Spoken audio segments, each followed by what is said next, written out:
Vamos a dar inicio.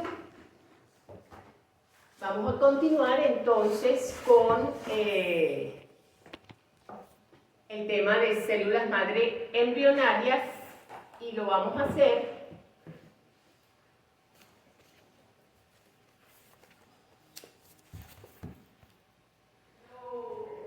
haciendo un pequeño repaso de lo que vimos en la clase anterior.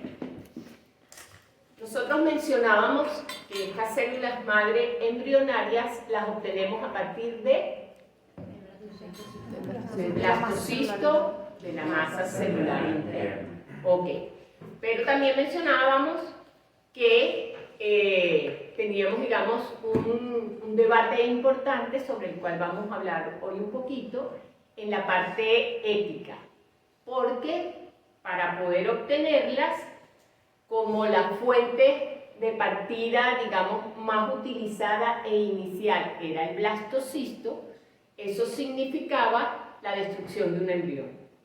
Y había otras fuentes alternativas. ¿Cuáles? ¿Se recuerdan alguna de estas fuentes alternativas para obtener estas células madre embrionarias que mencionamos en la clase anterior? La transferencia nuclear. Ajá. Era el ovocito enucleado y se le coloca el núcleo. Ok, y se espera el blastocisto, ok, que se genere, pues. ¿Qué más? La partenogénesis. Partenogénesis. El embrión de crecimiento detenido, que ya... Exactamente. Y falta una. La inmunocirugía. La inmunocirugía, pero era agarrar la célula. Ah, o la biopsia. La biopsia de la blastómera, exactamente. Cualquiera de esas, digamos, opciones nos van a permitir acceder o derivar, aislar células madre embrionarias. Y muchas de estas alternativas, digamos que toman más auge cuando se piensa la posibilidad de usar el potencial que tienen estas células para ir a terapia celular y medicina regenerativa. Entonces, buscando nuevas alternativas, es que surgen todas estas diferentes opciones que acaban de mencionar. Okay. Entonces, en función a eso, nosotros tenemos el blastocisto, obtenemos las células y generamos, agarrando por aquí, lo que pasa es que después lo necesito, generamos estas colonias típicas que yo diría que son prácticamente inconfundibles, que son esas colonias con ese borde bien definido, con unas células bien compactas y que si nosotros las dejamos ahí, ellas al final van a generar o van a sufrir una diferenciación espontánea que va a permitir generar estas estructuras que a medida que tienden a oscurecerse van a indicarnos que hay un proceso de diferenciación activo, ¿de acuerdo? Y a partir, si nosotros tomamos una alícuota de acá, pudiésemos obtener cualquier tipo de célula de las tres capas embrionarias, ¿sí? Que es un poco lo que observamos acá. Si yo tengo estas estructuras y yo empiezo a hacer observaciones al microscopio, podemos entonces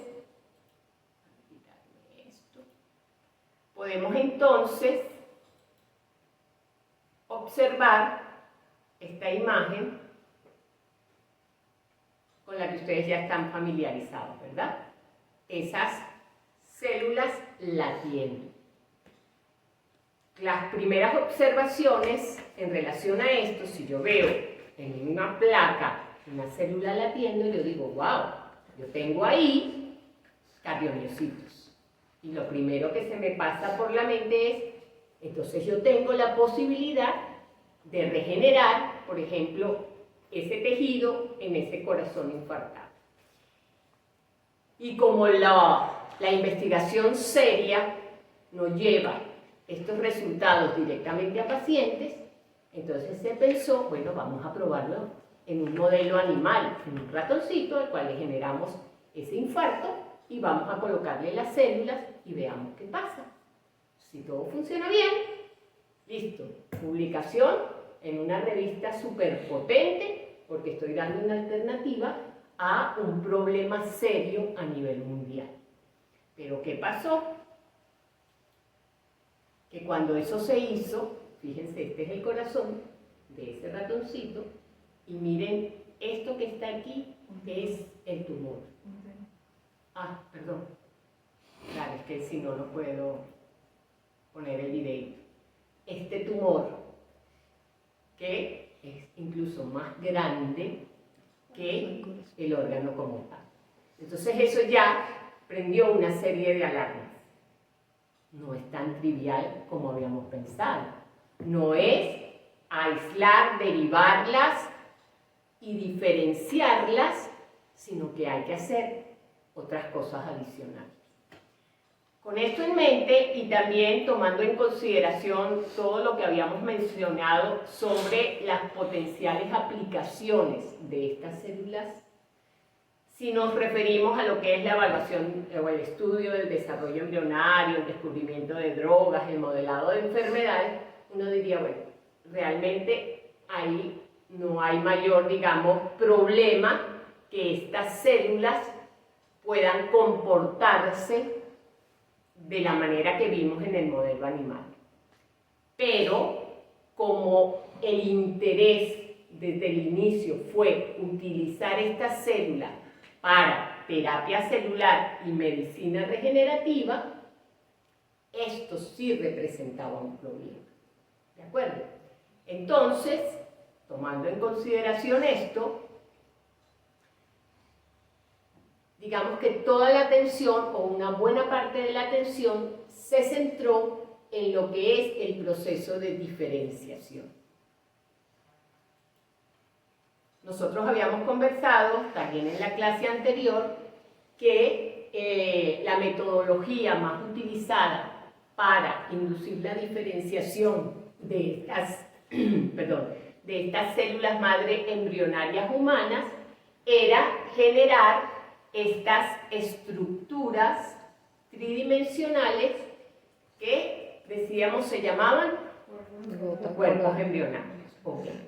Si nosotros tomamos estos cuerpos embrionarios y nuestro objetivo es generar un determinado tipo de célula, nosotros a esos cuerpos embrionarios o al medio donde tenemos esos cuerpos embrionarios le vamos a adicionar un cóctel de factores que me van a permitir entonces obtener las células en las cuales yo estoy interesado. ¿De acuerdo? Ahora bien, si en vez de hacer esto, de agarrar y poner esos cócteles, yo permito que esas células se diferencien de manera espontánea, ya sea porque descuido el cultivo, hay un sobrecrecimiento, que como también habíamos mencionado, es inductor de esa diferenciación, o simplemente tomo esos cuerpos embrionarios, los siembro y veo a ver qué pasa. Cuando eso ocurre, hay, digamos, una mayor tendencia a generar un tipo o un linaje específico. Y ese linaje es el linaje neural. ¿Ok? Entonces, quizás esto fue, digamos, como la primera señal que permitió que el primer estudio con células madre embrionarias que se llevó a pacientes, por supuesto en un estudio clínico, fue justamente derivando o diferenciando esas células madre embrionarias en progenitores de oligodendrocitos. ¿Con qué finalidad? Con la finalidad de mejorar la situación de pacientes que habían sufrido lesión medular. ¿Sí? Eso ocurrió en el 2010 y ya más adelante vamos a conversar sobre eso. Sí, disculpe, si una célula madre embrionaria no tiene, por alguna razón no hay un factor de transcripción presente y dejamos que ella avance como célula embrionaria, se transforma en neurona por biología de la célula, o sea, en una célula del sistema nervioso, ¿no? Porque dice que, lo estaba leyendo, que es como que la forma natural, si dejamos que avance una célula madre embrionaria, va igual a generar sistema nervioso, pero no. Sí, por eso te lo estoy diciendo. Sí, Que hay, sin digamos, tener como... factores. Sin tener factor, ok. Pero hay como esa predisposición a ir específicamente hacia el linaje neural. Lo que habían comentado que había una programación ya genética previa, es decir, como una especie de memoria genética que decía que esa célula va directamente a ese cerebro, lo que hablan de la predisposición. Pero creo que está más relacionado con factores genéticos, es decir, con los genes que más que todo otro tipo de factores, es decir, la citoquina, factores de crecimiento X. Pero eso fue lo que más o menos, no sé si lo entendí bien, sino que, claro, nosotros no nos metemos tanto con la parte genética, pero aparentemente sí tienen una codificación genética que hace que esas células se diferencien hacia ese tipo de linaje celular. Claro, aunado a los factores de crecimiento, citoquinas, etc. Pero ellas ya tienen una programación previa, que es más o menos lo que pienso, que es lo que está comentando yo, que sin ningún tipo de estímulo ellas se pueden dirigir hacia ese tipo de linaje. Es lo que se ha observado. Es como esa mayor tendencia. ¿Sí? Si tú las dejas, como quien dice, ahí, hagan lo que ustedes quieran hacer. Pero no hay estudios todavía que avalen o que digan que por qué las células regularmente hacen eso sin ningún tipo Acuérdate de... que en el embrión, cuando está desarrollándose el embrión, los primeros tejidos que se forman es el sistema nervioso. La cuarta semana. Es lo principal prácticamente que tiene que formarse antes de que se formen todos los demás tejidos. Entonces, por ahí veo cuando tú pones una célula embrionaria, entonces lo que sin ningún tipo de factores, a que se diferencie por ella sola, lo primero, ella va a que agarrar hacia el neurona. Entonces, profe, disculpe, la vía de señalización también jugaría un papel importante allí. Por ejemplo, si no estuviese la Hedgehog, que es la que se encarga de organogénesis, ella también puede decirle a las células: no te vayas a neuronas, sino que yo necesito que formes miocardio, y así, que va a orientar. Claro, porque también depende el microambiente donde esté. En el embrión, por supuesto, se va como todo ubicando en el sitio y ahí empieza ya todos los factores, las vías de señalización. Tú vas a ir a mesodermo, tú vas a ir a endodermo. Ahora en este mes vamos a ir a hacer tejido intestinal. Ahora en este mes, bueno, ya empieza a hacer sangre, ya empieza a hacer... Hay medios externos que le dicen: no te vayas a eso. Claro, están los sistemas de control regulatorios, tanto citoquinas, factores, medio ambiente, señalización, factores epigenéticos, metilación de ADN, todo eso influye. Acordémonos que esto uno lo presenta así, pero no es un evento aislado.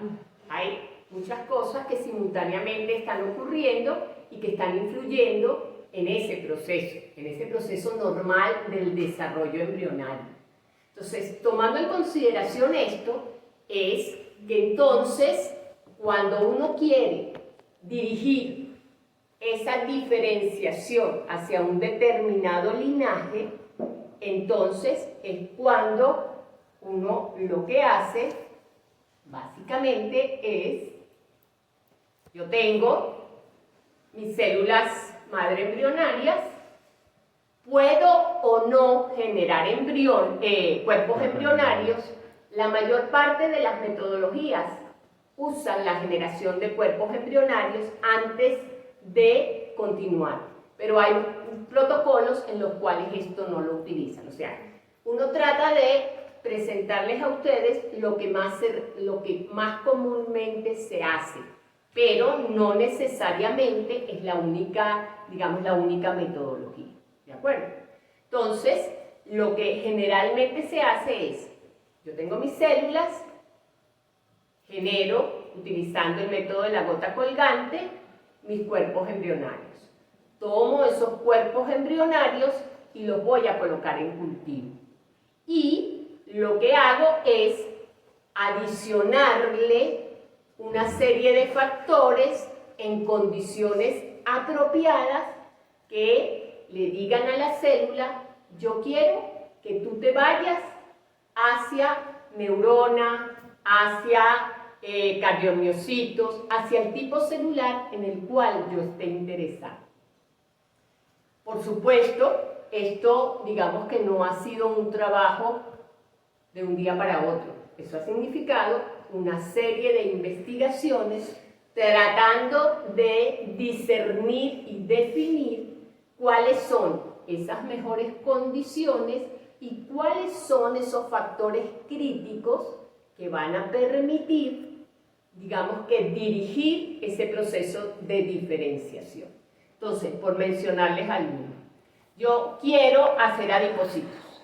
Entonces, una vía sería adicionar primero este factor ácido retinoico al cultivo y después de un determinado tiempo, si yo adiciono insulina y hormona tiroidea, eso va a favorecer la diferenciación hacia ese tipo celular.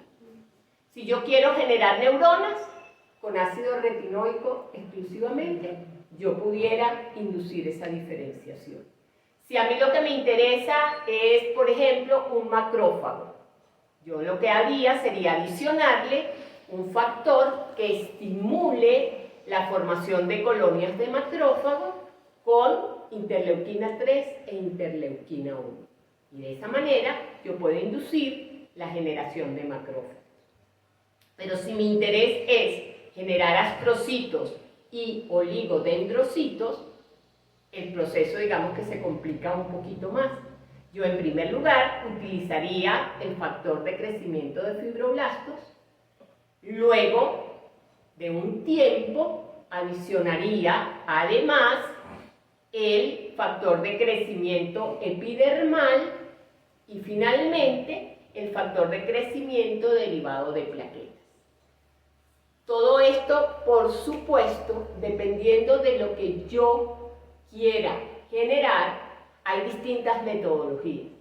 Entonces yo buscaría, y lo que hago es básicamente, de repente, 3 días con este factor.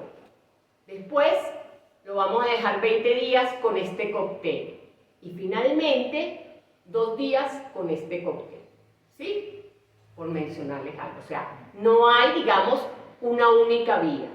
Entonces tú, lo que hace uno generalmente es, buscas en la literatura y tratas de seleccionar aquel método, aquella metodología, digamos que haya dado los mejores resultados. De igual manera, aquí tienen otro ejemplo. Si mi intención es regenerar hígado, yo debo entonces dirigir las células hacia la formación de hepatocitos. En este caso, yo utilizaría estos factores. El factor de crecimiento de fibroblastos 4, la proteína morfogenética de hueso 2 y el factor de crecimiento de hepatocitos. ¿De acuerdo? Si mi interés es generar células beta porque estoy pensando en un tratamiento para diabetes tipo 1, yo utilizaría entonces, sembraría las células sobre una matriz, como es la fibronectina, le adicionaría un reactivo que se llama insulina, transferina, selenio y todos estos factores que ustedes tienen acá. Y si todo funciona bien, yo debería lograr generar células beta para posteriormente llevarlas a un estudio clínico. Okay. Y para el cardiomiocito no se necesitan factores, que no salen factores. Sí. Lo que pasa es que yo simplemente les estoy dando más ejemplos. Porque imagínense, o sea, hay metodologías para prácticamente cualquier tipo de célula en la cual estés interesado. Y es lo que les digo, no hay una sola metodología. De repente, un grupo de investigación utiliza un cóctel y unas condiciones de cultivo. Y otro grupo de investigación, una metodología completamente diferente y los dos llegan al objetivo deseado. ¿De acuerdo? Entonces, generalmente uno lo que hace, como esto ya está bastante establecido, no se va uno a poner a inventar.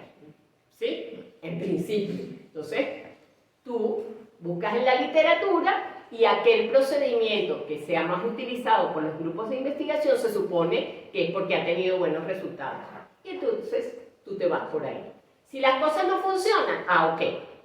Es como uno dice, si estás usando una técnica y la técnica funciona, ¿para qué vas a inventar? No. Pero si tú usas esa técnica y las cosas no funcionan, entonces ok, vamos a empezar, vamos a quitar esto, vamos a introducir esto, vamos a dejarlo por más tiempo, vamos a aumentar, vamos a disminuir la concentración de los factores. Entonces ahí sí empezamos como quien dice a jugar. Pero si las cosas funcionan, vamos a utilizar la metodología que está establecida. Para darles un ejemplo de lo que se ha hecho en el laboratorio, vamos a revisar uno de los resultados del trabajo de tesis de Karen Aguilera. Ustedes la conocen, es estudiante, bueno, ya no es estudiante, era estudiante de maestría, ya terminó su tesis y, por supuesto, ahorita está enfocada en escribir el artículo.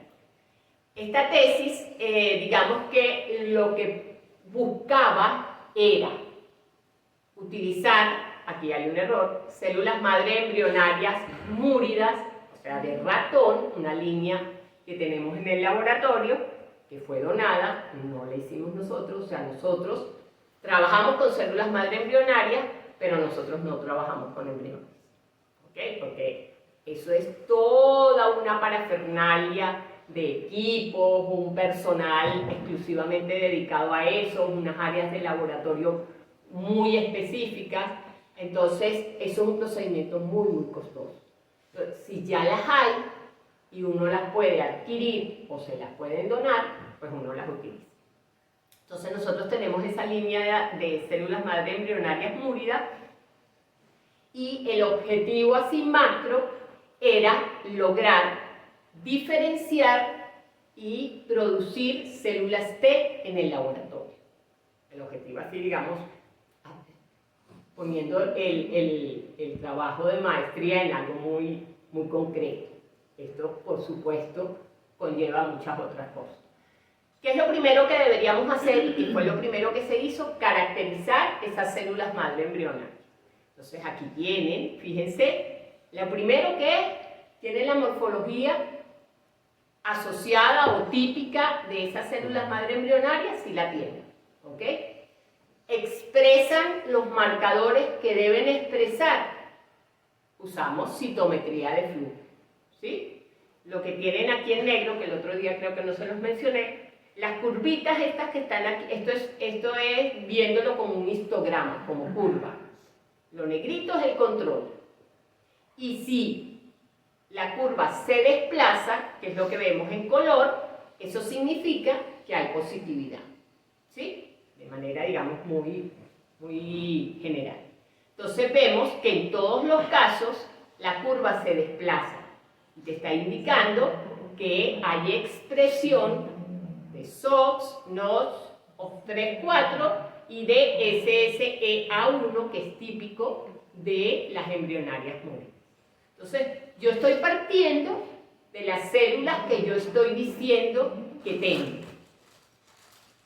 Con esa información, entonces, ¿qué fue lo que hizo Karen? Ella usó estas células, las disgregó y generó cuerpos embrionarios por la técnica de la gota colgante. Una vez que obtuvo esos cuerpos embrionarios, a ese medio de cultivo donde estaban, les adicionó estos dos factores. Factor de crecimiento de fibroblastos básicos y el factor de crecimiento endotelial vascular. ¿Sí?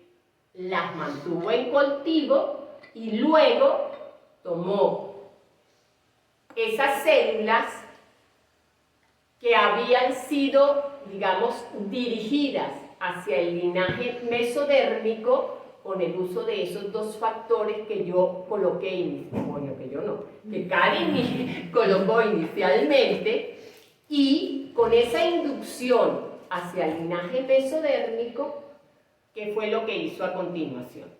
Las cocultivó, es decir, yo tenía la línea de el SEC de las células endoteliales del sinusoide hepático, con la que ya hemos, digamos, trabajado y tenemos mucha experiencia en nuestro laboratorio, le colocó esas células que provenían del cultivo.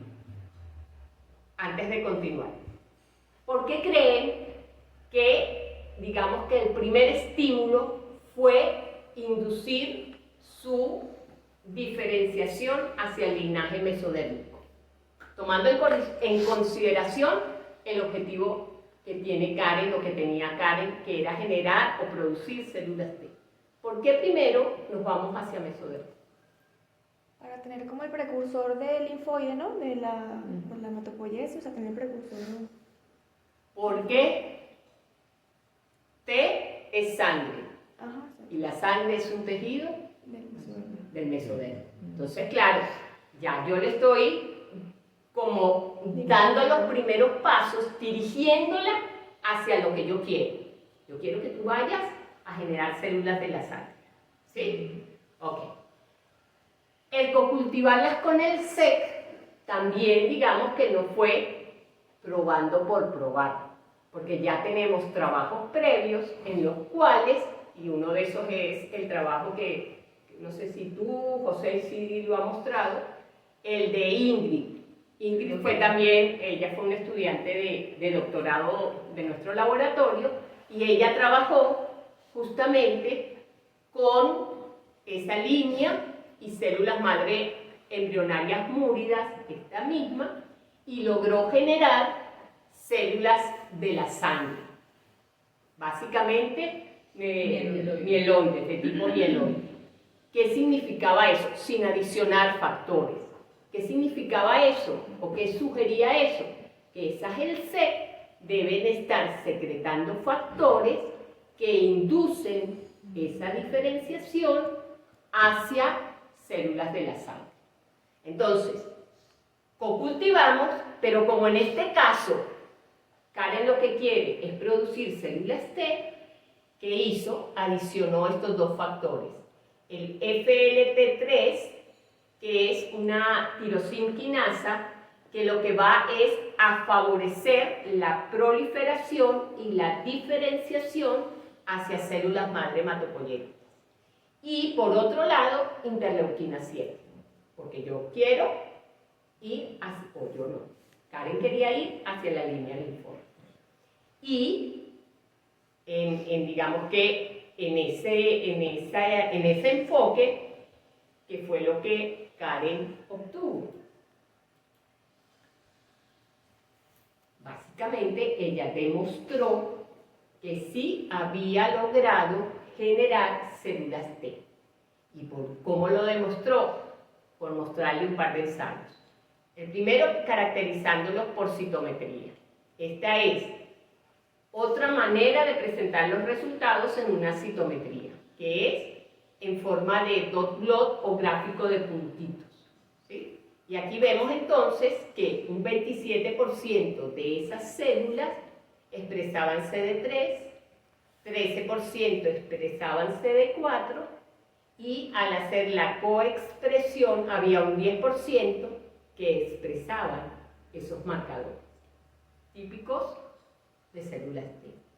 Y adicional a eso, yo tomo esas células, las siembro en un medio semisólido como es la metilcelulosa y yo puedo generar colonias, en este caso de tipo hematopoyético, y si yo luego tomo las colonias y las uso para hacer coloraciones, yo puedo observar cuál es la morfología de las células que están ahí.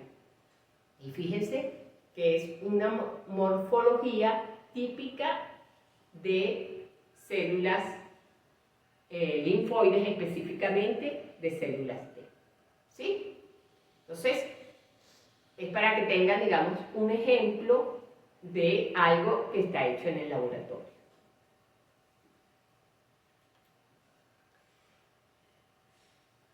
Con todo, digamos, este acúmulo de información y con el objetivo final de ir a la aplicación en terapia celular y medicina regenerativa, por supuesto, surgen distintos retos que hay que afrontar. El primero de ellos es cómo hacemos o cómo inducir y controlar esa diferenciación, ¿sí?, que nosotros queremos llevar a cabo. Y por supuesto, entonces, ya hemos visto que hay que hacer uso de determinadas condiciones de cultivo y de determinados factores a una concentración y por tiempos determinados. El segundo reto es el control de ese microambiente, ¿sí? Porque como decía Diana, ese microambiente va a enviar señales que van a favorecer o no ese proceso de diferenciación. Y en este sentido, entonces, esas señales, ¿de dónde vienen? Van a provenir del contacto que se establece entre célula y célula, de la interacción con ligandos solubles a través de receptores en la membrana de la célula madre embrionaria y de la interacción de estas células con la matriz extracelular. Todo esto lo que hace es, lo que ya hemos venido viendo, activar cascadas de señalización que van, digamos, a regular un conjunto de genes y que van a provocar cambios en esa célula. ¿Qué cambios? Distintos cambios. Que la célula prolifere o que la célula muera. Que la célula modifique el linaje al cual, digamos, está predestinado. ¿Ok? O que simplemente libere señales que afecten a otros tipos celulares. ¿Sí? Entonces, es importante conocer ese microambiente y controlar ese microambiente. ¿Qué otro reto surgió? Por supuesto, tenemos que ver de qué manera evitamos el crecimiento descontrolado de esa progenie que estamos generando una vez que ha ocurrido el proceso de diferenciación, y también que esas células que hemos generado o que hemos producido puedan sobrevivir y puedan funcionar, porque si no, no hemos logrado absolutamente nada. ¿Qué más? ¿Qué otros retos también han aparecido con toda esta metodología? En primer lugar, tenemos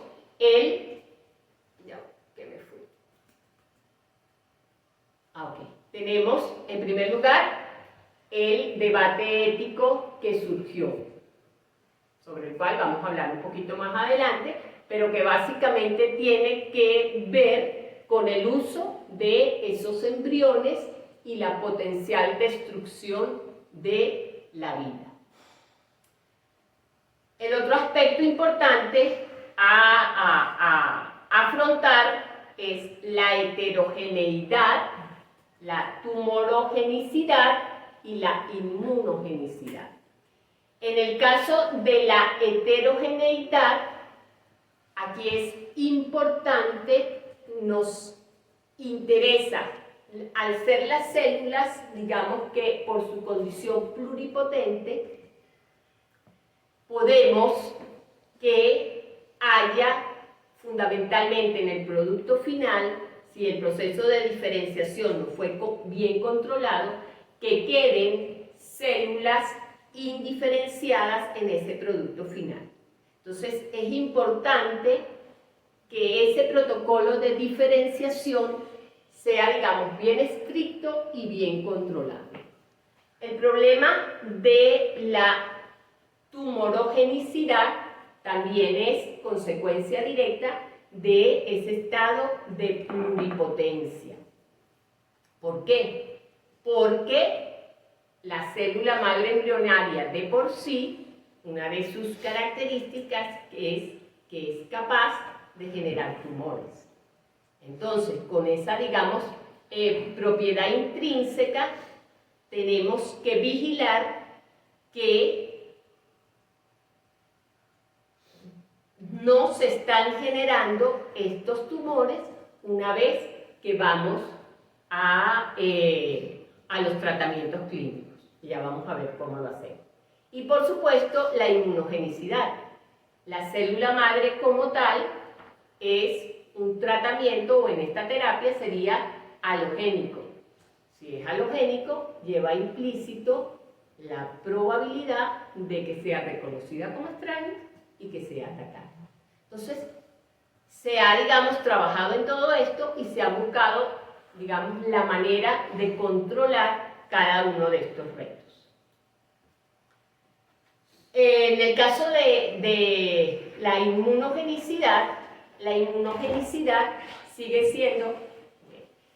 siendo, como quien dice, la preocupación más importante en todo lo que tiene que ver con terapia celular, pero específicamente en el caso de las células madre embrionarias, aún mayor. Aún mayor, ¿por qué? Justamente por su origen embrionario y también por su estatus de halogénico. ¿Ok? ¿Qué otro elemento es importante? La presencia de antígenos del complejo mayor de histocompatibilidad menores, la presencia de células indiferenciadas, que es lo que hemos ya mencionado anteriormente. Si estas células indiferenciadas están en el producto final, son células en un estadio más primitivo y entonces con mayor razón van a ser reconocidas y se va a buscar la eliminación de esta población. Y por supuesto todo lo que tiene que ver con los cambios genéticos, epigenéticos, muchos de ellos asociados al cultivo in vitro de estas células. Para afrontar esto, entonces, ¿cuáles, digamos, han sido las estrategias que se han utilizado? Las más utilizadas son estas dos.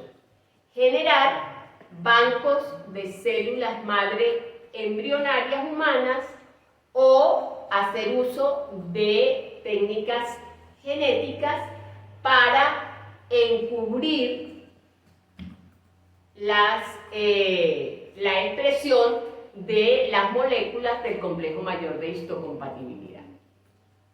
En el caso de los bancos, lo que se busca es generar líneas de células madre embrionarias que sean homocigotas para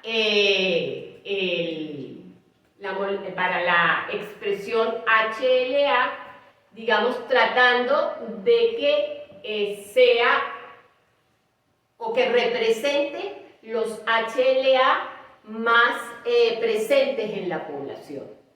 Mientras que la técnica del encubrimiento, de todas maneras ya lo vamos a ver, lo que busca es generar líneas de células madre embrionarias, vamos a decir, universales, en las cuales, haciendo uso de técnicas genéticas, lo que hacemos es eliminar o inactivar aquellos genes que permiten la expresión de las moléculas del complejo mayor de histocompatibilidad, clase 1, clase 2.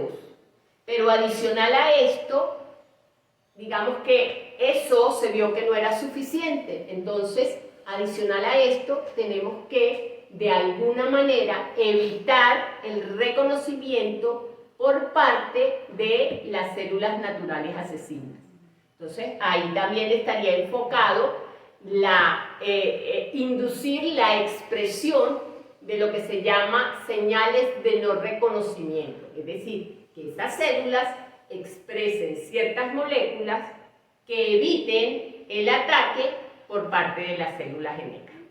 Vamos a comparar las dos técnicas y vamos a ver cuáles son, digamos, las ventajas y desventajas de esta. Entonces, en ambos casos, tanto con el banco de haplotipos HLA como con la técnica de encubrimiento, que buscamos minimizar la inmunogenicidad. Ese es el objetivo final. En el caso del banco de haplotipos, ¿qué queremos lograr? Que esas células madre embrionarias donantes sean compatibles con el HLA de ese receptor. Mientras que aquí queremos crear esas líneas universales que sean menos reconocibles por el sistema inmune del receptor donde vamos a usar esas células. ¿Qué metodología se utiliza en el caso de banco? Como su nombre lo indica, queremos crear un banco de líneas que, como ya les mencioné, que tenga aquellos haplotipos HLA predominantes en esa población.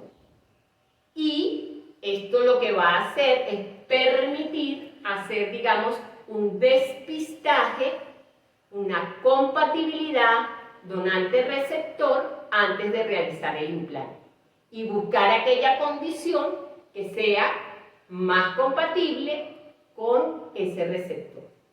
En el caso del encubrimiento, usar técnicas de edición génica y que lo que permitan sea o modificar o eliminar genes asociados a HLA. Pero como esto no fue suficiente, también tenemos que introducir algunas moléculas que de alguna manera puedan contrarrestar o en tal caso disminuir ese reconocimiento y ataque por parte de las células NK de nuestro sistema. ¿Qué ventajas tiene cada una de estas técnicas? La primera ventaja del banco es que al no utilizar modificación genética, siempre se van a evitar los riesgos asociados a estas tecnologías. ¿Sí? En segundo, aprovecha la diversidad genética existente en la población para generar esos bancos. Y por supuesto, reduce en principio ese rechazo inmune al hacer uso de estas células. En el caso del encubrimiento, también va a reducir de manera muy significativa ese rechazo inmune. Por supuesto, en este caso, vamos a decir que reduce el trabajo que significa la creación de un banco con estas características, porque es necesario generar muchas líneas para lograr el objetivo de poder, digamos, tener la diversidad que nosotros nos proponemos con el banco. Y el otro elemento que también es muy importante es evitar ese autorreconocimiento por parte de NK. ¿Sí? Este aspecto, lógicamente, aquí con el banco no lo podemos controlar. Siempre hay, digamos, como este peligro implícito. ¿Cuáles son, digamos, aquellos retos y aquellos aspectos que son importantes en cada una de las dos estrategias? En primer lugar, en la generación de un banco, por supuesto, requiere, como ya mencioné, generar una gran cantidad de líneas de estas células madre embrionarias humanas. Esto implica, por supuesto, toda una logística, una gran cantidad de trabajo, de esfuerzo. Y el otro problema es el problema ético que siempre va a estar ahí presente, entonces eso también digamos que es un reto. Y por supuesto que el favorecer o el generar esa compatibilidad a nivel de HLA no va a evitar el ataque por parte de las células NK. En el caso del encubrimiento, el primer reto es la parte ética. Si estás utilizando una modificación genética, ya hay un riesgo implícito. Y esto, por supuesto, complica también... ¿Qué pasó? No sé, explotó algo. La bombona. Sí, señor. Explotó. Debe ser algo. Ya va. Tranquilo. La bombona. ¿Cuál de las dos explotó? Ni idea. La que está torcida. No sé, bueno. Pero no va a pasar más nada. No pasa nada. Pero es verdad. Yo aquí no veo ninguna que se haya salido. Sí, es la primera. Yo como un vídeo. No, sonó a la bombona, pero no pareciera de aquí. A no ser que haya sido allá adentro. No, pero ahí no se ve. Pero sí sonó como que fuera la bombona.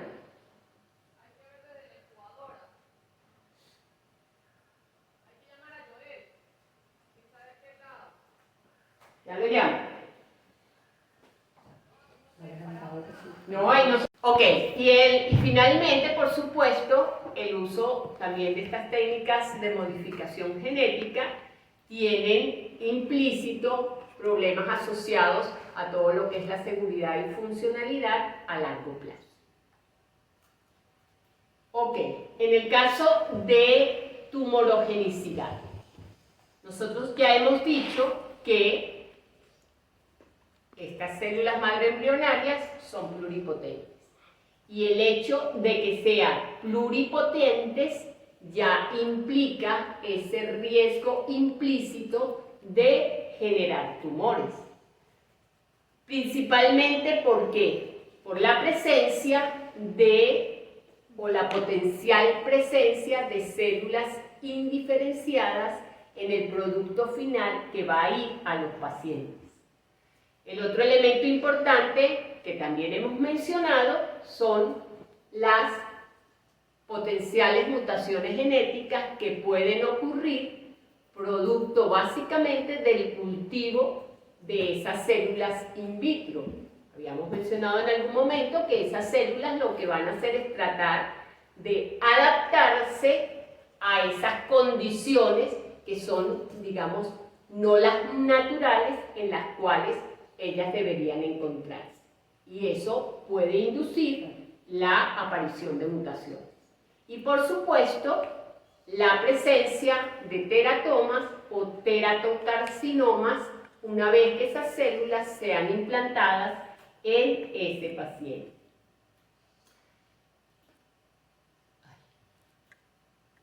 El otro aspecto que también es importante tomar en consideración y que ya también en algún momento se ha mencionado a lo largo del desarrollo es como la similaridad que hay entre las células madre embrionarias y las células de cáncer, porque ellas comparten, por ejemplo, vías de señalización comunes, tienden a proliferar de manera, digamos, importante y tienen una actividad de telomerasa. Entonces, ya de por sí, ahí hay también un riesgo implícito de la generación de estos teratomas. ¿Cómo hacer, básicamente, o primero, de dónde van a surgir, digamos, estos problemas? Básicamente, de alteraciones, aberraciones genéticas que están asociadas básicamente con alteraciones a nivel cromosomal, con variación a nivel del número de copias, por ejemplo, duplicaciones a nivel a este nivel, o básicamente por la aparición de mutaciones puntuales.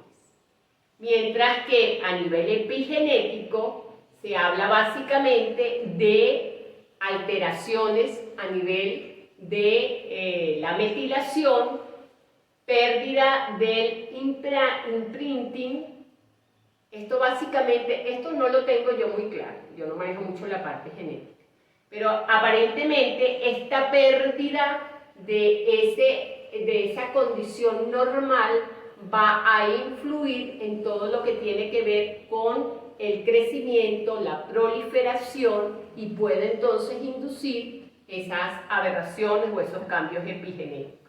Y por supuesto, inactivación del cromosoma X, que ya también lo hemos mencionado en algún momento. ¿Cómo hacemos para vigilar, controlar la generación de estos tumores? Básicamente, utilizando ensayos in vivo o ensayos in vitro. El ensayo in vivo, el que ya hemos conversado, que es la generación de teratomas en modelos animales, Y el ensayo in vitro es tomar esas células que se están llevando o que se quieren llevar a pacientes, se siembran en un agar blando y se espera 2 o 3 semanas y se observa el número de colonias que se han generado. A mayor número de colonias que se observen, mayor potencial de tumorogenicidad en ese producto celular que queremos llevar a paciente. Y las mutaciones genéticas, la técnica más básica es el cariotipo, que es el que suele utilizarse. Sin embargo, cuando se va a ir a pacientes, sobre todo las agencias reguladoras exigen la utilización de metodologías que tengan una mayor, resolución. Por mencionarles algunas, tenemos los microarrays, tenemos el arrays para hibridación genómica comparativa, que sería array para determinar nucleótidos simples. Y, por supuesto, lo que es la secuenciación de genoma. Por supuesto, estas tecnologías no están al acceso de cualquier laboratorio y ya uno entonces empieza a ver que estos estudios clínicos con este tipo celular pues no son o no están tan accesibles como uno pensaría. Ok, en la parte ética. En la parte ética, nosotros básicamente el primer aspecto ya lo hemos tocado. Si nosotros usamos embriones generados por fertilización in vitro, así sean embriones sobrantes, hay muchas, sobre todo de tipo religioso y político, que sugieren que el uso de esos embriones está asociado a la destrucción de la vida, ¿sí? Y en este sentido, digamos que la tendencia más fuerte es a nivel católico, ¿ok? En los cuales ya se establece que la vida comienza desde el momento de la fecundación. Y por supuesto, aquí hay, desde ese punto de vista, una objeción completa para el uso de embriones. Si nos vamos a otras religiones, el judaísmo y el islam consideran que el blastocisto ya que tiene como una potencia vital, que potencialmente ahí hay una vida, pero que no son tan drásticos como en el caso del catolicismo. Y finalmente el hinduismo y el budaísmo, ellos son así como más laicos, pues. Ellos tienen una concepción más filosófica, más espiritual, y que esa parte ética no es tan importante. Ante esta, planteamientos, está la parte de la investigación y la parte clínica. Costo-beneficio. Estamos destruyendo un embrión, pero eso ha permitido o permitirá hacer esto, y potencialmente permitirá que ese gran número de pacientes con enfermedades degenerativas o crónicas tengan una potencial nueva terapia para curar o mejorar su calidad de vida. Entonces, ahí está la disyuntiva hacia dónde se inclina la balanza. De todas maneras, con toda esta problemática, ya también lo hemos mencionado, hay grupos de investigación que se han dedicado a buscar alternativas metodológicas sobre las cuales ya hemos hablado y que, han eliminado o han disminuido la utilización del embrión como fuente de partida y de esta manera, que disminuir esa barrera desde el punto de vista ético. El otro aspecto también ético a considerar es que siempre va a haber un riesgo implícito a nivel de la seguridad, ¿sí? Y básicamente, ¿por qué? Porque estamos partiendo de una célula pluripotente. Entonces, ahí los protocolos o las normativas establecidas por las agencias reguladoras son muy estrictas y ya las vamos a ver.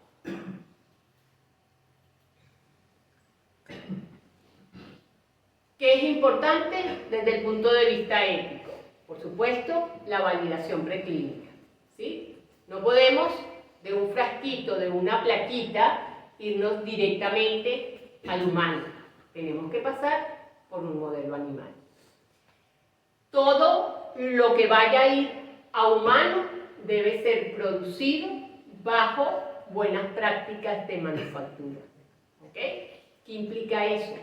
Implica tener una sala blanca, una sala limpia, en la cual se garantice esterilidad, en la cual se use el filtro CEPA para la entrada del aire, donde haya una temperatura, haya diferencial de presiones, haya todo un personal altamente capacitado, donde el acceso esté controlado, etcétera, etcétera, etcétera.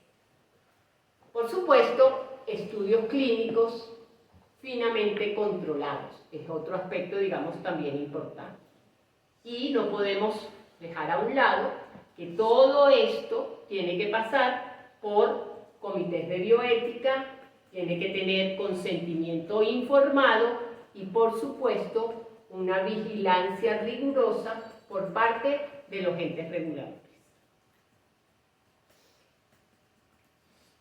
Cuando hablamos de entes reguladores, por supuesto, tenemos que hablar de la FDA de los Estados Unidos y de la EMA europea, que son las agencias reguladoras, digamos, tope dentro del campo de los estudios clínicos. En el caso de la FDA, a través del Centro de Evaluación e Investigación de Biológicos, y en el caso de la EMA, el Comité para todo lo que tiene que ver con las terapias avanzadas. Esta regulación va a depender específicamente de política de Estado de los países. Es decir, en los Estados Unidos, la FDA, en Europa la EMA, en nuestro país, el Instituto Nacional de Higiene. ¿Sí? Por otro lado, también es importante tomar en consideración la parte legal, la parte política de cada uno de los países, por mencionarles algo. En los Estados Unidos, digamos que ha habido mucho cambio a partir de la primera vez que se derivó o que se derivaron estas células y, por supuesto, a partir del 2010, que fue la primera vez que la FDA dio el visto bueno para llevar una terapia a pacientes. Entonces, ha habido, dependiendo del presidente y de, digamos, si son republicanos, si son demócratas, tienen visiones completamente diferentes y en función del presidente se ha, digamos, hecho más estricto o menos estricto la parte de células madre embrionarias. En líneas generales, hay estados en los cuales está permitido la generación de células madre embrionarias a partir de embriones. Y hay estados que lo tienen totalmente vetado. Pero a nivel político, digamos que una de las cosas más importantes es que a partir de la presidencia de Obama se estableció que el uso de fondos federales para la obtención de células madre embrionarias humanas a partir de embriones está totalmente prohibido. ¿Sí? Es decir, que si yo estoy en un estado en los cuales puedo generar, o sea, tengo como quien dice el visto bueno para generar estas células a partir de embriones, ya sé que fondos federales no voy a tener. Tengo que buscar los fondos por otro lado. ¿Sí? O sea, ese es, digamos, un poco la mentalidad. En Europa, fíjense que todos estos países que ustedes ven aquí tienen estrictamente prohibido la generación de estas células madre embrionarias humanas utilizando embriones. Ni siquiera embriones sobrantes. ¿Sí? Porque bueno, en principio el concepto es, yo genero esos embriones para procesos por fertilización in vitro y los implanto, pero no se genera un embrión, se generan muchos. Esos embriones están vitrificados, están congelados y se quedan ahí. Y si hay suerte y el proceso funciona, esa pareja no va a usar esos embriones y al final esos embriones se descartan. ¿Sí? ¿Ok? Pero ni siquiera por ese hecho está permitido la generación de esas células madre embrionarias haciendo uso de esos embriones que van a ser descartados, que inclusive pueden tener el consentimiento por parte de los padres para hacer uso de ellos. Eso en estos países está totalmente prohibido, no se puede hacer. ¿Y en nuestro país qué pasa? Que en la ley de trasplantes y órganos del 2012 está un ítem, un artículo donde se prohíbe el uso de estas células madre embrionarias humanas en pacientes. ¿Ok? Esa es la situación de nuestro país. Se enfoca solamente, habla solo sobre las madres embrionarias, no especifica, por ejemplo, si son astromales mesenquimales. Ah, no, eso no es, eso ok. sí está permitido. Ok. O sea, eso es otro las embrionarias solamente. otro punto aparte. Ok. Es solamente para embrionarias.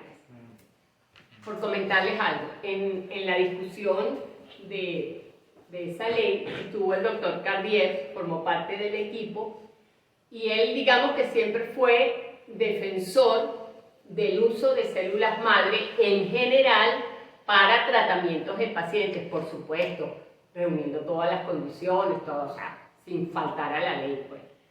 Y sin embargo, como eso pasa por distintos pasos, cuando ya se formalizó la ley, se encontraron con esa premisa ahí de que las embrionarias humanas no podían ser utilizadas. Y ellos nunca habían hablado sobre eso.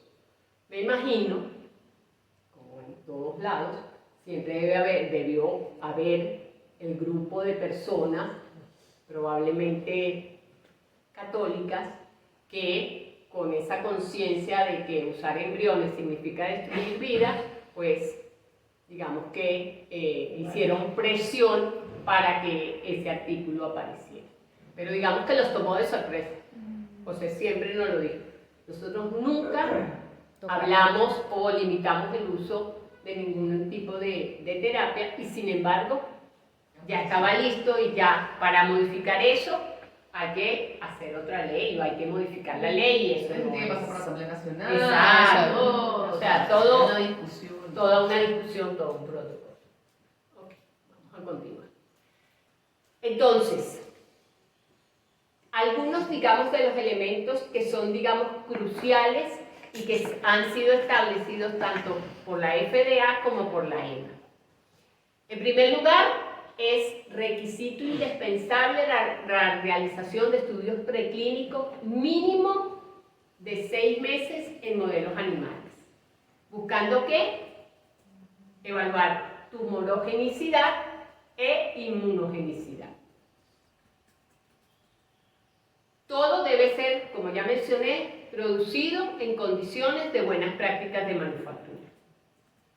Es muy importante determinar los genes de esa población celular que va a ir a pacientes para estar seguros de que el proceso de diferenciación logró su objetivo final, es decir, que no hay un backup ahí de células indiferenciadas que puedan generar problemas.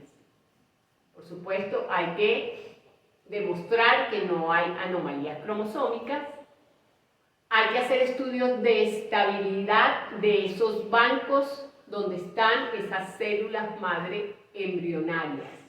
¿Ok? Y aquí se habla de estudios tanto a nivel de máster como trabajo. Por decírselo de manera muy sencilla, tú generas la línea y en las fases, digamos, como iniciales, tú guardas alícuotas de lo que tú consideras es como el banco padre, por llamarlo de alguna manera, ¿sí? Y ese se congela y luego lo que se hace es que se saca ese vialcito y a partir de él se generan los bancos de trabajo, es decir, un número mucho más incrementado de viales con la finalidad de cuando vayan a ser utilizados en estos protocolos clínicos experimentales, uno se va primero a esos bancos de trabajo, descongela y hace lo que tiene que hacer. Y lo otro queda como ese stock de reserva guardado, ¿sí? Entonces, hay que demostrar que después de cierto tiempo, esas células, tanto máster como de trabajo, mantienen las condiciones originales con las cuales se fueron congeladas. Eso es un poco, digamos, la intención de esto. Por supuesto, todo lo que tiene que ver con la parte microbiológica, tanto viral como de micoplasma, el personal que trabaja para generar estas líneas, por supuesto, tiene que ser un personal altamente capacitado y todo el procedimiento debe ser realizado en la infraestructura apropiada. Mínimo, sala blanca. ¿Ok? No es que yo voy a hacer esto en el laboratorio de acá, por ponerles un ejemplo. En el laboratorio donde trabajamos con células humanas, con células de ratón, donde no hay filtro, no, eso no. Tiene que ser en la infraestructura apropiada. Y por supuesto, ese producto final que va a ir al paciente, debemos demostrar que la pureza es del 95% por técnicas de citometría de flujo. ¿Ok? Que tienen esas células una viabilidad mayor o igual al 80% con azul de tripal. Y que el nivel de endotoxinas está por debajo de 0,5 unidades por mililitro. Y otro punto importante, se debe llevar un estricto control de los pacientes que están incluidos en ese estudio clínico y un seguimiento de por lo menos 10 años. ¿Ok? O sea, fíjense que no es tan sencillo, no es soplar y hacer botellas. ¿De acuerdo? Ok. Ok. Se cuenta con registros de células madre, como estos que ustedes tienen aquí, ¿ok? Donde digamos que hay un depósito de distintas líneas de células madre que hayan sido producidas en distintos países del mundo. Ahí digamos el banco de esas líneas, en este caso, de células madre pluripotentes. Cada vez que una línea de estas es aceptada por el banco, se le va a otorgar un identificador, un número. Ese número es importante porque es lo que nos va a permitir que esa línea se asocie con los distintos estudios clínicos en los cuales ella participa. Yo puedo usar la línea, por nombrar algo, P34, y yo la uso para un estudio clínico en el cual quiero generar células beta para tratar pacientes con diabetes. ¿Ok? Esa misma línea, otro grupo la va a usar para generar neuronas. ¿Sí? Entonces, uno con ese identificador sabe que esa línea se ha usado en este y este estudio clínico. Y adicional, lo podemos asociar también a las publicaciones que hayan resultado producto de estos estudios clínicos. O sea, hay, digamos, todo un seguimiento. Adicionalmente, ese identificador, cuando yo voy a este banco y digo, por lo menos nosotros, cuesta arriba, no es imposible, pero es cuesta arriba generar aquí una línea de células madre embrionarias humanas. Mucho más fácil acceder a uno de estos bancos y solicitar una línea. ¿Sí? Cuando yo logro hacer eso y me mandan esa línea, ese identificador también está asociado a todo lo que tiene que ver con las características de esa línea, todos los estudios de seguridad, todas las, digamos, los distintos aspectos que están relacionados con esa línea. ¿De acuerdo? Entonces, esto también es importante en estos registros. Fíjense que esto es para el mes de marzo del 2026. En este registro estamos hablando de células madre pluripotentes. Eso implica no solamente embrionarias, sino las células pluripotentes inducidas. Están incluidas en el mismo grupo. Hay un total de 8.845 líneas que están guardadas en este registro. ¿Ok? De las cuales 1.123 son embrionarias y IPS son 7.722. Por algo será. Ese por algo será lo van a saber cuando Dilana dé su clase. ¿Ok? Adicional a eso, pues también entonces ahí te dice qué países son, digamos, los que han estado involucrados en la derivación de estas líneas, en cuántos proyectos han sido utilizadas, cuáles han sido, digamos, quienes han dado los fondos para que esto se pueda realizar y los estudios clínicos que han utilizado cualquiera de estas líneas. Por darles un ejemplo, esto es Alemania. ¿Sí? Esto es, digamos, la información de Alemania en relación a esas líneas que están almacenadas ahí. El estatus legal es muy restrictivo. ¿Por qué? Porque en Alemania está totalmente prohibido generar células madre embrionarias a partir de embriones. Esto está establecido desde el 2001. Lo único que puede ser utilizado son líneas embrionarias que sean importadas. Es decir, que vengan, que yo vaya a un registro de esto y diga yo quiero esta línea. ¿Sí? Pero con todo y eso, estas líneas solamente pueden ser usadas para obtener conocimiento científico o clínico de relevancia. Ya por ahí tú dices quién decide cuál es la relevancia. ¿Ok? ¿Qué es importante también? Aquí también te dice, la investigación con embriones está totalmente prohibida. Está prohibida también todo lo que tenga que ver con clonación.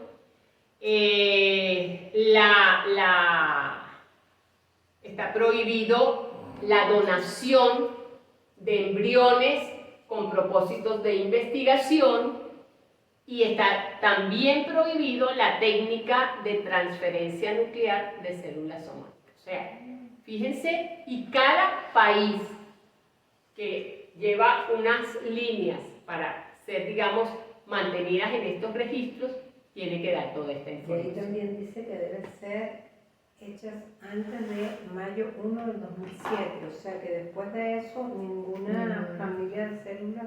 No, eso es, ellos solamente permiten usar líneas importadas, ¿sí? Que hayan sido generadas en otro país, pero tienen que haber sido generadas antes del 2007. Si son líneas que yo generé en el 2018, aquí en Alemania no las podemos usar, ¿sí? O sea, por eso son tan restrictivos.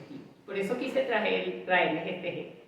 Fíjense por lo menos en el caso de Brasil. Brasil yo no les traje esa información, pero sí les traje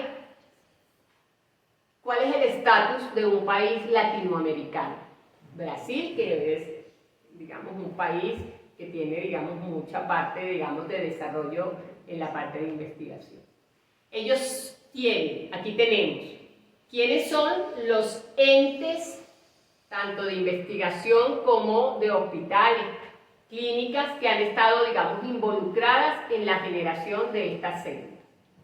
Ellos solamente disponen de una línea de células madre embrionarias generadas en el país. Y tienen todas estas líneas de células IPS. ¿Sí? Por algo será, y ya con Dilana lo van a descubrir. Pero incluso de todas estas líneas, fíjense que solamente las que están en rosado han sido generadas en Brasil. La mayor parte de ellas son líneas importadas. Han sido generadas en otros países y las han usado en Brasil para distintos estudios. ¿Ok?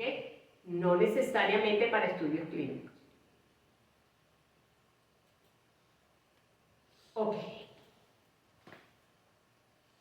Este grafiquito, a pesar de que no está tan actualizado ya, en las siguientes imágenes nos vamos un poquito más actualizados, pero quise traerlo básicamente porque muestra la distribución de los estudios usando embrionarias, IPS, células generadas por transferencia nuclear de células somáticas y las células embrionarias a partir de partenotes. ¿Se acuerdan que de eso habíamos hablado? Okay. Fíjense que la curvita azul es la que implica estudios clínicos usando células madre embrionarias. Como mencioné, el primer estudio clínico fue en el 2010 y a partir del 2010, fíjense cómo ha ido evolucionando. Aquí están contabilizados, si mal no recuerdo, 109 estudios clínicos haciendo uso de células madre pluripotentes. En general, no embrionarias, en general. Sin embargo, las pluripotentes inducidas, a pesar de que fueron descritas en el 2006, se empezaron a utilizar, fíjense, en el 2013-2014. Y los primeros años, digamos que la utilización fue baja. Sin embargo, fíjense, a partir del 2017-2018, miren cómo se dispara el uso de esta célula. Y se han mantenido, por supuesto, muy por encima de lo que significa el uso de las células madre embrionarias. Por algo será. ¿De acuerdo? Y en las otras dos condiciones, fíjense que prácticamente no han sido utilizadas. ¿Sí? O han sido utilizadas, pero muy limitadamente.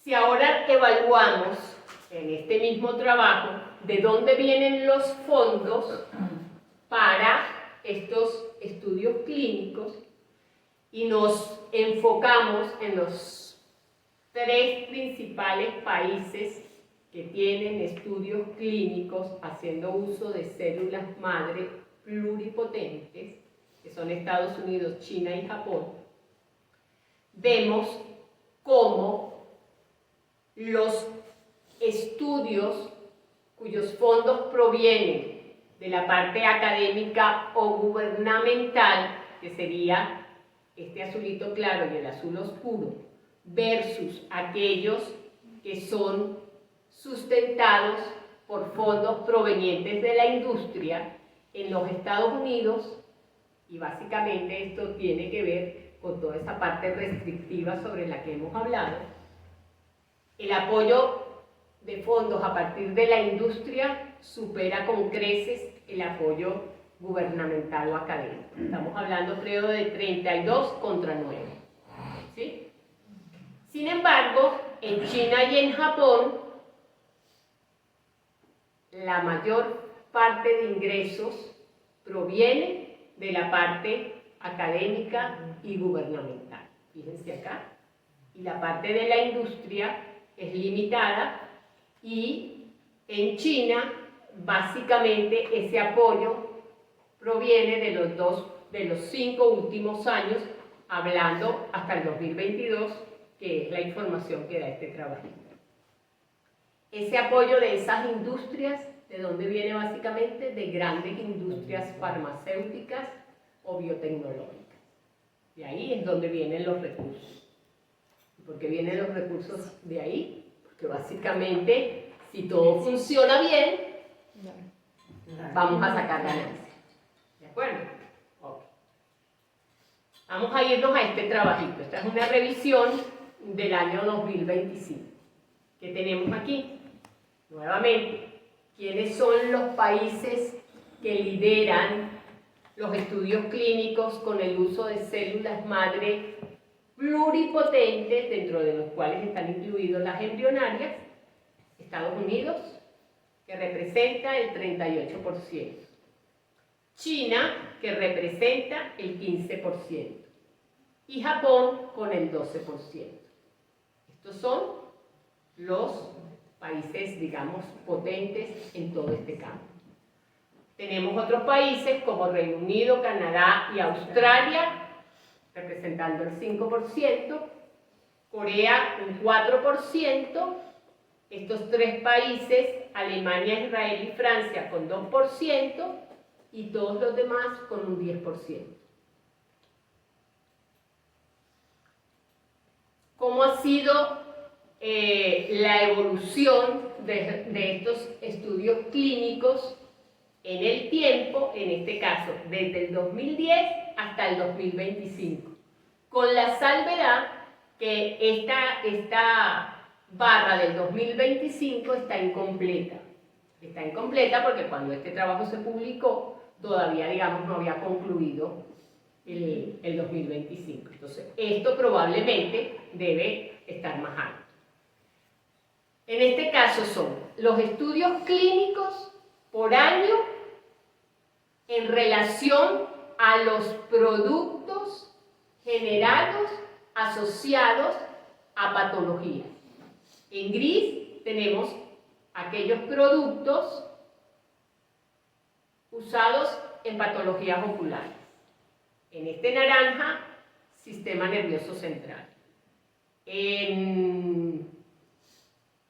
No, esto es, bueno, sin naranja, y esto debe ser un amarillo. No hay mucha diferencia entre ellos. Es los que están asociados a corazón y a músculo. El moradito son procesos de enfermedades sanguíneas y del sistema inmune. Este es endocrino, y el estromal azul son, no sé por qué lo llaman estromal, pero ahí engloban que si problemas a nivel de cartílago, problemas relacionados con ovario, esclerosis múltiple, o sea, ahí engloban una serie, digamos, de patologías. Entonces, fijémonos cómo el primer estudio es en ojo. El primero que tuvo, y ya lo vamos a ver, ese es un ejemplito que les traje al final. Lo primero que aprobó la FDA para llevar a pacientes, los primeros estudios fueron para ojo y sistema nervioso central. ¿Cuál es la razón detrás de esto? Básicamente, el número de células, ¿sí? De 1, máximo 10 millones. O sea, no son tantas, no son 100 millones de células, un número restringido de células. El otro aspecto importante, que en principio son sitios inmunoprivilegiados. Entonces, esas dos consideraciones fueron tomadas muy en cuenta para dar el visto bueno para iniciar esto. ¿Ok? Y siempre recuerdo el ejemplo de José. ¿Por qué ojo? Porque si hay un tumor, ¿qué hacemos? Le quitamos el ojito, lamentablemente. Pero si es otro órgano, pues ya la cosa cambia. ¿De acuerdo? Entonces, fíjense. Ojo comenzó en el 2010 y fíjense cómo se ha ido manteniendo y creciendo paulatinamente hasta el 2025. A continuación, sistema nervioso central. También, fíjense, ha ido creciendo paulatinamente. La parte de corazón y músculo cardíaco, hubo un primer trabajo en el 2013 y luego digamos que hubo una paralización y se retomó en el 2019. Entonces, arranca por aquí, que prácticamente no se ve, y se hace, digamos, visible básicamente a partir del 2020. ¿Sí? Los estudios que involucran productos para tratar este tipo de enfermedades.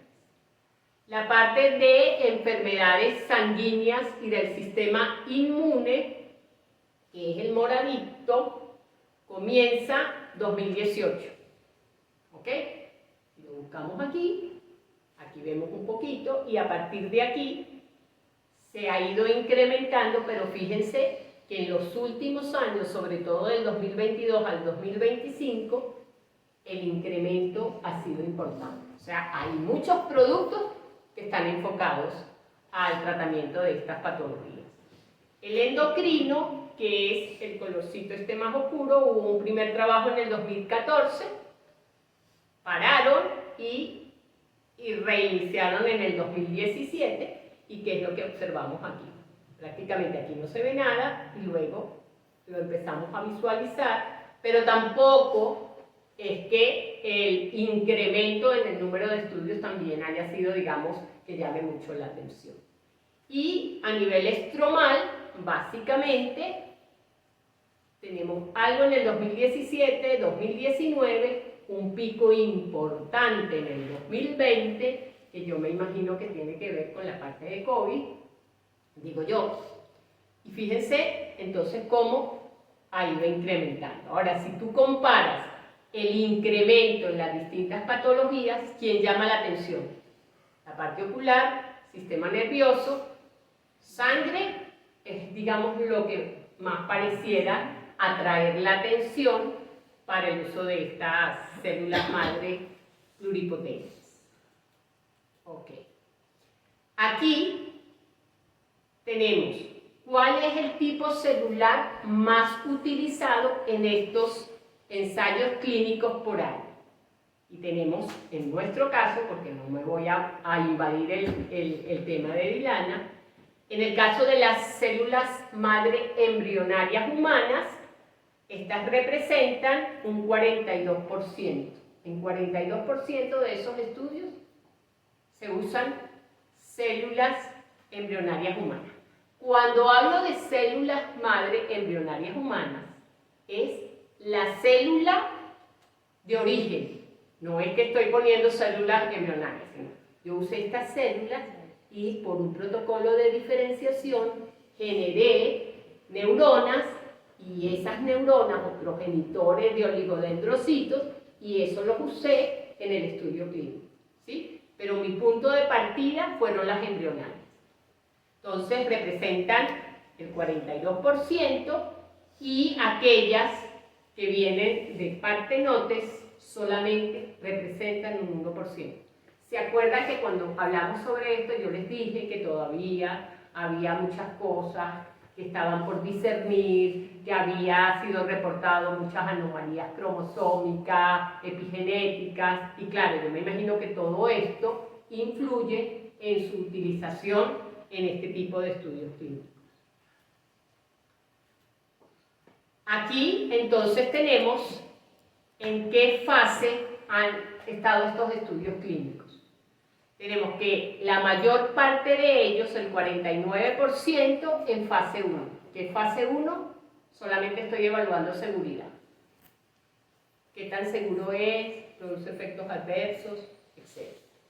En fase 1 y 2 sigo evaluando seguridad y eficacia, pero en un número reducido de pacientes. 48% están en esta etapa.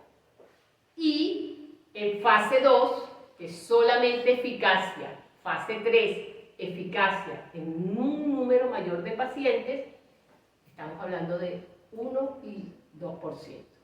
O sea, bien bajito. A nivel del número de productos, los productos que se han generado son 83 productos, con las distintas poblaciones de partida que ya hemos hablado, de los cuales la mayor parte de ellos se han usado a nivel ocular y sistema nervioso central. 16 para sangre y enfermedades asociadas al sistema inmune. Y en el resto de los casos, 8 para corazón y músculo, 8 en la parte endocrina y 10 en la parte estromal, porque por supuesto es lo que yo les digo, hay un conjunto de patologías que los asocia. ¿Cuántos pacientes han sido tratados con estos estudios clínicos? 1223. Sin embargo, aquí la mayoría están asociados a la parte inmune y sanguínea. Estamos hablando de 383. Y después, pues aquí tienen que sigue a nivel en las patologías estas llamadas estromales. Lo que pasa es que estromal le suena a uno a mesenquimal. No tiene que ver con eso. Luego vendría la parte ocular, sistema nervioso central, endocrino y la parte cardíaca, 68 pacientes. Cardíaco básicamente es porque estos estudios básicamente vienen o se empezaron a desarrollar a partir del 2020 más o menos. Me llama la atención de que en el sistema nervioso, por ejemplo, el sistema nervioso tiene más productos pero menos individuos tratados. Menos individuos tratados. Llama mucho la atención eso, o sea, si estás sacando un producto deberías tener mayor número. Claro, pero también depende de la fase clínica en la cual estés. Ah, ok. Acuérdate, puede ser que básicamente esté a nivel de solamente seguridad. De seguridad, que son los de metro. Sí. Cantidad de... O fase 1, fase 2. Porque eso no que lo también describes, no, sino está en general. Eso está en general en este trabajo. Ok, ¿qué más? Ahora vamos a ver, a manera de ejemplo, qué células se han usado básicamente a nivel de ojo, sistema nervioso central y enfermedades inmunes. Entonces, en la parte externa están las patologías y en la parte interna están las células que se han llevado a pacientes. Entonces, en ojo básicamente para degeneración macular, sería estas dos, para la macular de Stuttgart, que sería esta, y para retinosis pigmentaria, que sería esta, y la enfermedad del epitelio pigmentario de retina, que sería esta. Luego tendríamos deficiencia de células madres limbales, queratopatía bullosa y la enfermedad primaria de fotorreceptores, las dos primeras, que serían estas que están acá, que usan células fundamentalmente de córnea. En todas estas patologías que están en gris se usa epitelio pigmentario de retina. Ese es el producto final, ¿ok? Ya haya salido de embrionaria o de pluripotentes inducidas, se generan estas células y estas células son las que se llevan a los pacientes. En el caso del sistema nervioso central, tenemos digamos que la mayor parte está asociada a enfermedad de Parkinson. Y en este caso se usan células dopaminérgicas como producto final. Usando células madres neurales, se han utilizado para lesión medular, para shock y para un pequeño grupo de enfermedad de Parkinson. Para epilepsia se han usado interneuronas. Para la parte de daño medular también hay estudios clínicos utilizando en este caso células progenitoras de oligodendrocitos. Y para esclerosis lateral amiotrófica que se han utilizado astrocitos. ¿Ok? En el caso de patologías asociadas al sistema inmune, fíjense que la mayor parte tiene que ver con cáncer de sangre, con tumores sólidos o con cáncer de ovario y un pequeño grupo con COVID, en el cual los productos son básicamente células naturales asesinas, células NK. El uso de células T, producto final, ¿sí? Acordémonos que es el producto final, se ha utilizado también para patologías de sangre, tumores y para lupus eritematoso sistémico. Para estos tumores sólidos también se han usado células NK en combinación con T, y en el caso de esta patología, que es cáncer de pulmón de células no pequeñas, que se han utilizado células dendríticas. ¿Ok?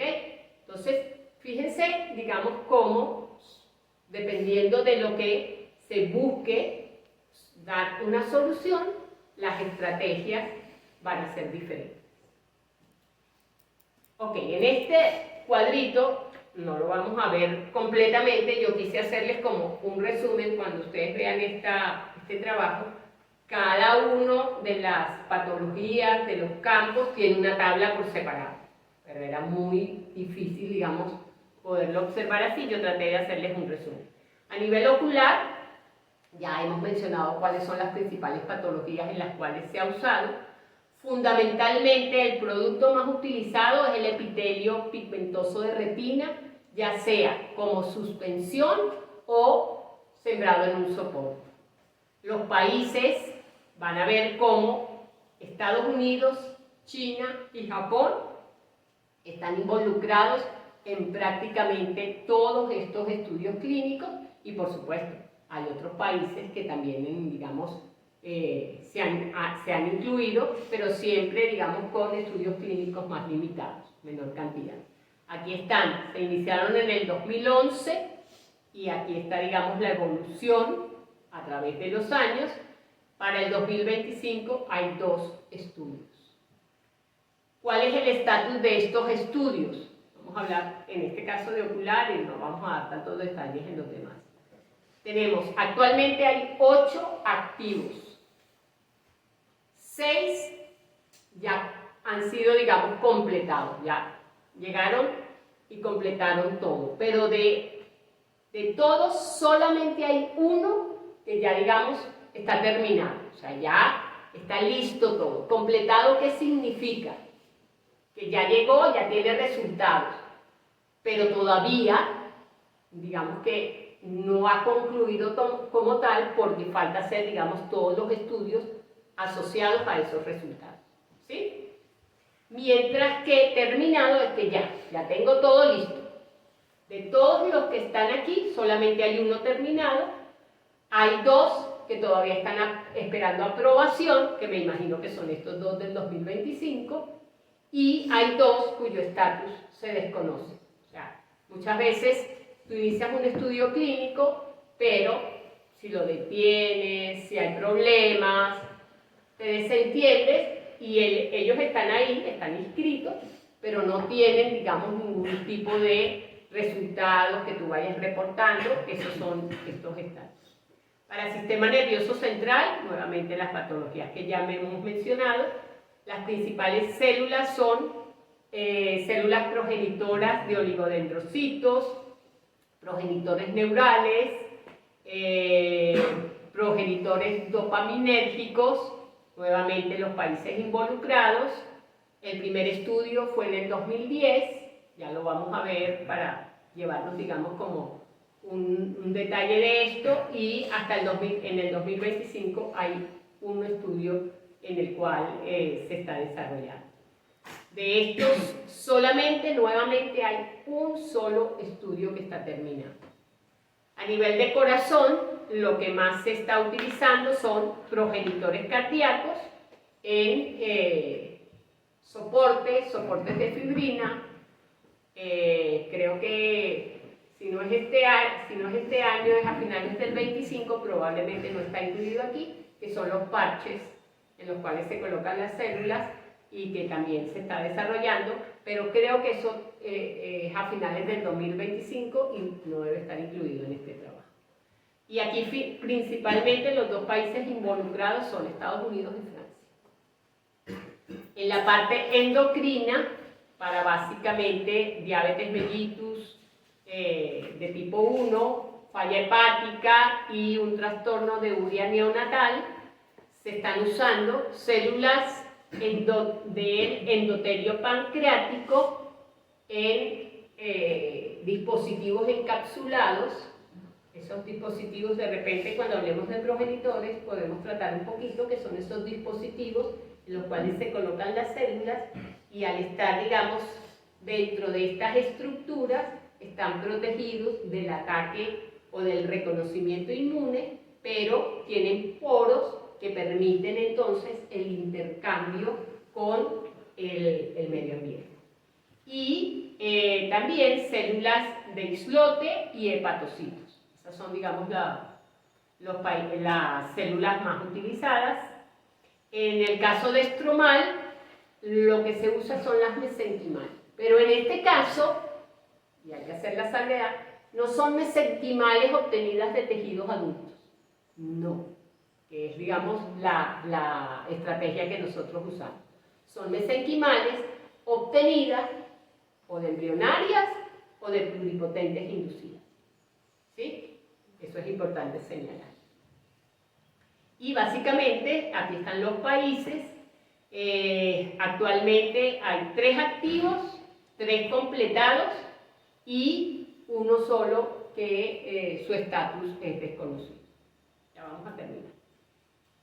Este ejemplo se los quise traer porque es el primer estudio que tuvo aprobación por la FDA para ser usado en pacientes, y fue con esta empresa, Geron.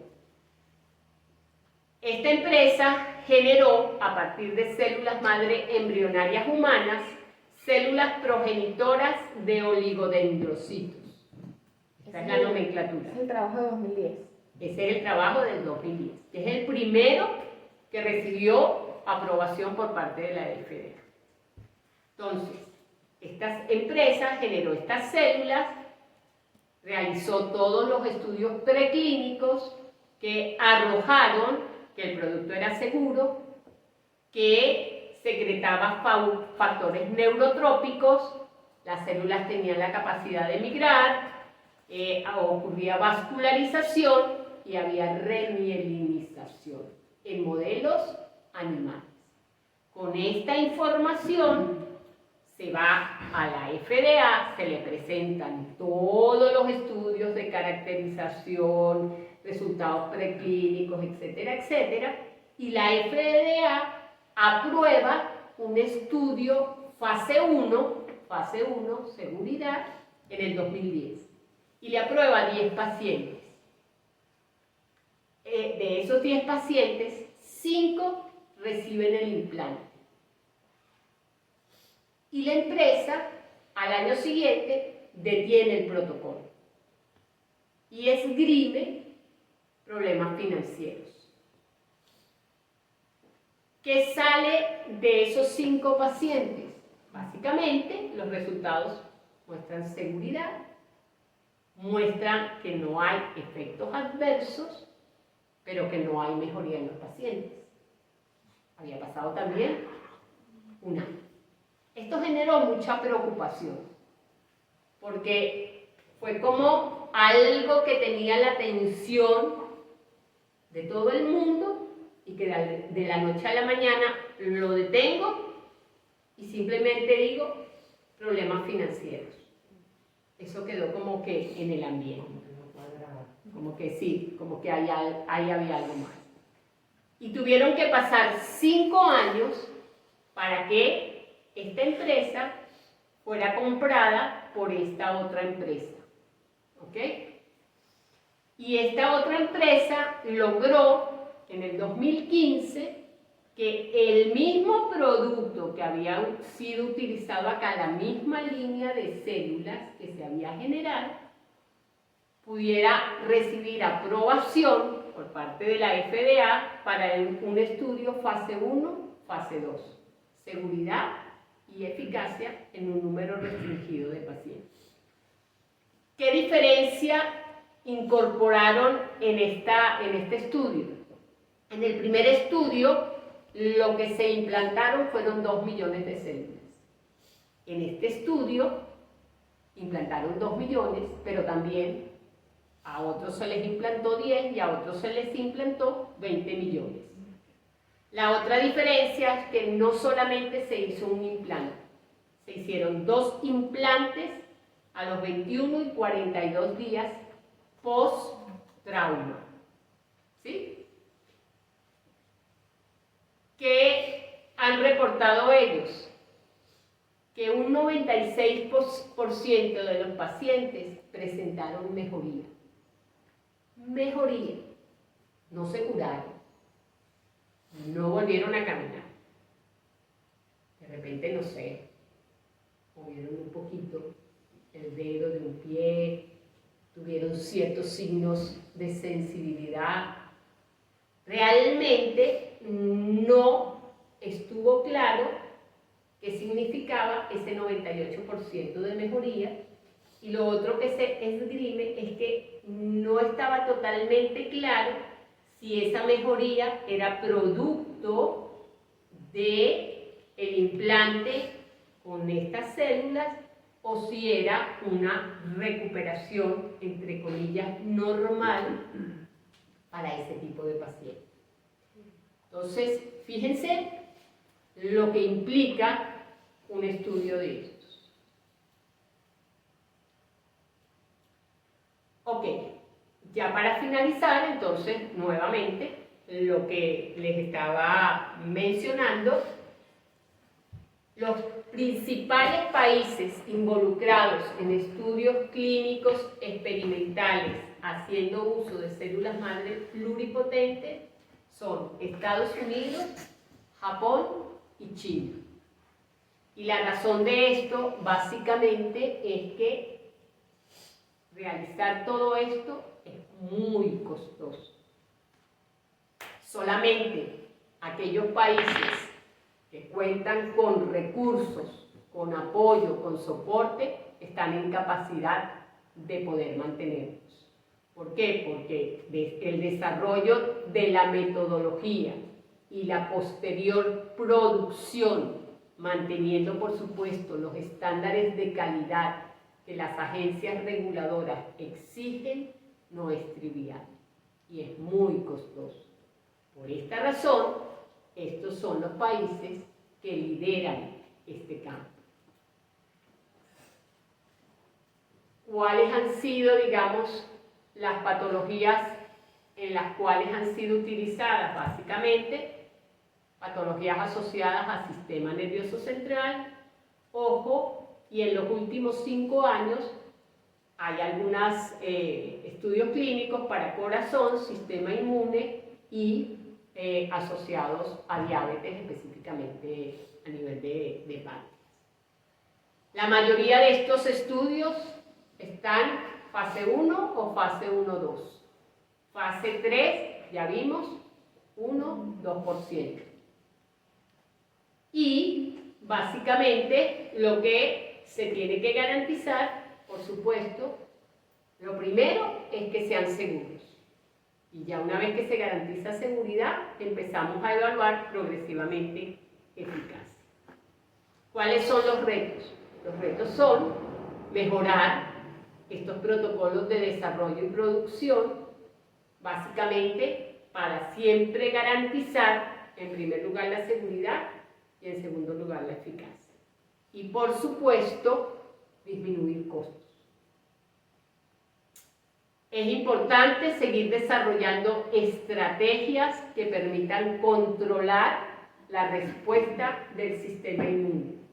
Porque si colocamos un producto, pero el sistema inmunológico lo reconoce y lo destruye, estamos perdiendo nuestro tiempo. Hay que seguir garantizando como elemento clave la seguridad de esos pacientes. Por eso es que las agencias reguladoras tienen toda esa normativa y esos estándares de calidad que hay que cumplir.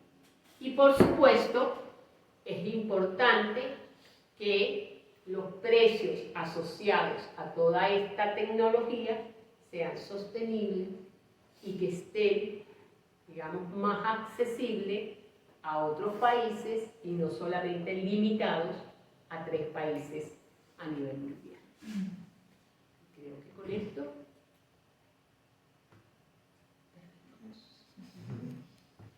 si tienen alguna pregunta, comentario.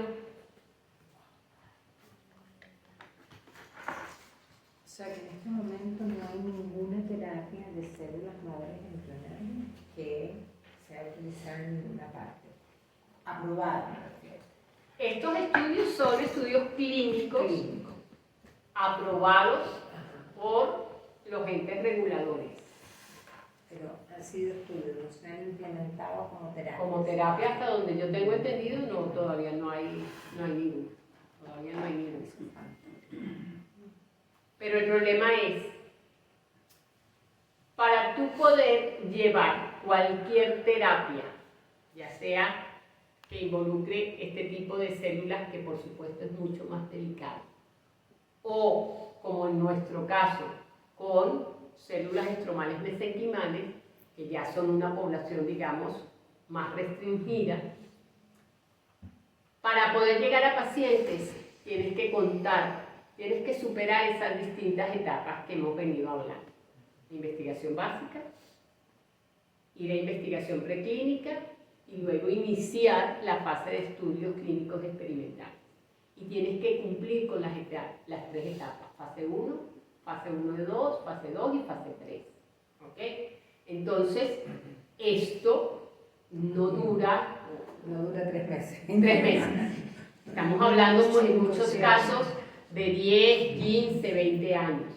Entonces, a veces uno diría, pero bueno, ¿por qué se tarda tanto?